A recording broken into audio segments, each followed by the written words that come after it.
In 1880, Abraham Springer and the Jews of Neustettin were a well-integrated part of the community, active in the town's many social clubs and guilds. But in 1881, this peaceful community was shaken by the arrival of anti-Semitism. And Jerry's great-grandfather had to take a stand.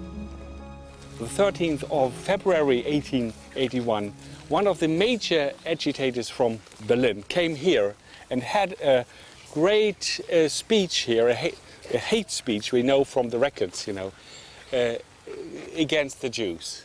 And his name, the agitator's name, was Henrici. And he was already this kind of guy who used anti-Semitism on a racial basis. So he argued that the Jews, are no Germans because they are from a different race. And his rhetoric was really inflammatory. And then, on the 18th of February, so 5 days later, the synagogue, which was on this side here, went up in flames. The radical anti-Semitic leader Ernst Henrici was a precursor to Adolf Hitler.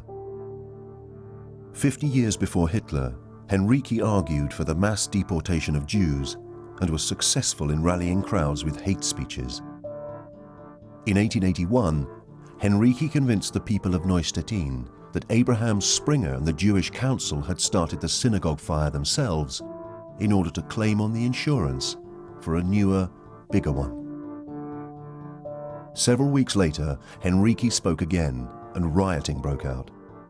Nearly all Jewish houses had their windows smashed. Abraham Springer appealed for outside help.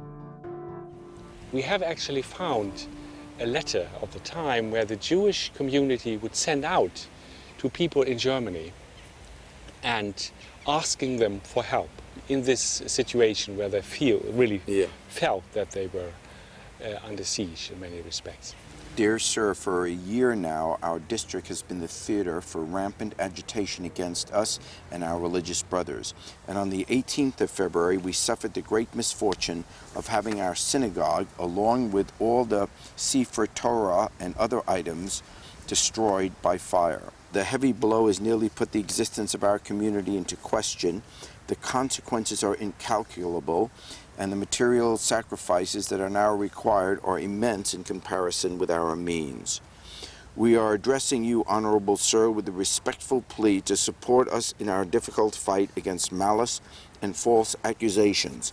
The chairman of the synagogue community. And Abraham was on this board. Abraham was on this board. Yeah. And he was certainly part, in what can we do, to defend ourselves. And this was even in the time, before the riots. This was immediately after the synagogue was burned down. It's nice to know that he was a fighter. He was a fighter. He stood up. He wanted self-defense against fight back against anti-Semitism. He didn't want to give in. The letter was successful in garnering support from all corners of Germany, and Abraham Springer and the board rebuilt their synagogue and sued Henrici for defamation of religion. Henrici was ahead of his time, and the orderly world of 19th century Germany was not yet ready for him. So he took his racist views to Africa. Neustettin was a unique national case, and one that Jerry's great-grandfather was at the heart of. His efforts quelled the flame of anti-Semitism here, for the time being at least.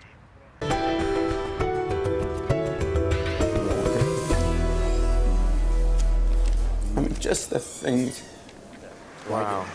This was the main street. Yeah. That was the high street of Landsberg. And as you can